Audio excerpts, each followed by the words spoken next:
Avec ses rues piétonnes, ses quartiers animés et son héritage britannique, Dublin est une capitale européenne appréciée par les touristes.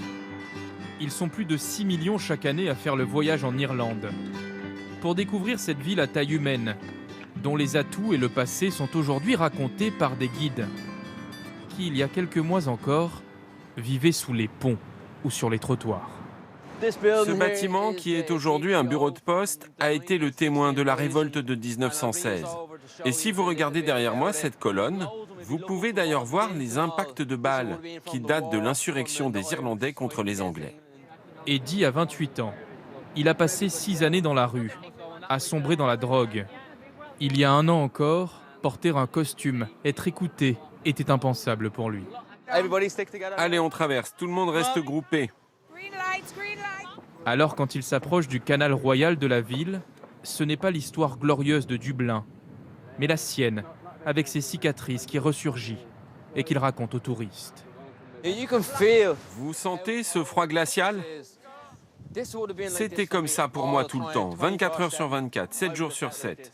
Imaginez-vous à minuit, 1 heure du matin, sous des trompes d'eau, à essayer de trouver un endroit où planter votre tente.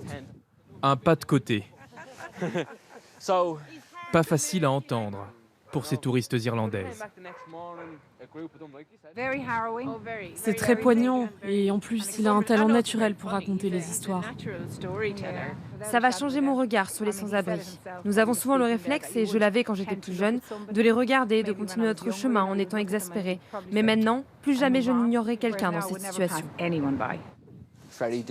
C'est très dur pour moi de parler de certains de ces moments. Les premières fois, quand je racontais ce que j'avais vécu, je finissais en larmes, en plein milieu de mon tour. Mais ce travail est nécessaire. Les gens doivent savoir. Parce que l'histoire, les monuments, les gens y ont déjà accès. Mais si on veut changer la société, il faut entendre la petite histoire, nos histoires. Pour chaque visite guidée, Eddie, qui a retrouvé un toit, est payé 40 €.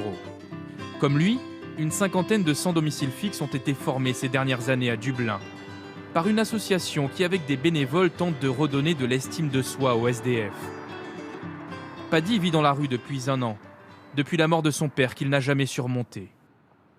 Comme chaque semaine, il a rendez-vous à son cours d'expression orale.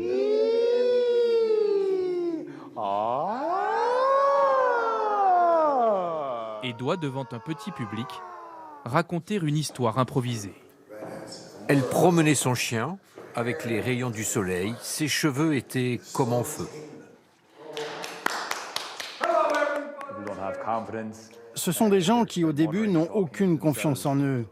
Ils bafouillent, ils parlent dans leur barbe, mais après 2-3 cours, ils se sentent impliqués.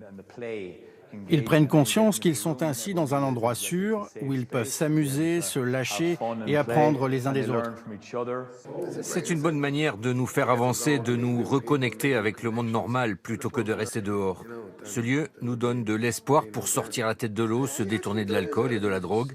Les gens me regardent maintenant différemment. Ces 5 dernières années en Irlande, le nombre de sans-abri a augmenté de 178% en raison du manque de logements abordables. Un chiffre qui irrite Austin Campbell, un travailleur social, fondateur de ce projet, qui depuis 4 ans va de foyer en foyer pour tendre la main aux SDF et tenter de les recruter. L'Irlande est un pays riche où on atteint presque le plein emploi. On doit donc agir. Ce n'est pas un problème de moyens, mais de volonté. Austin Campbell entend bien aspirer d'autres capitales européennes.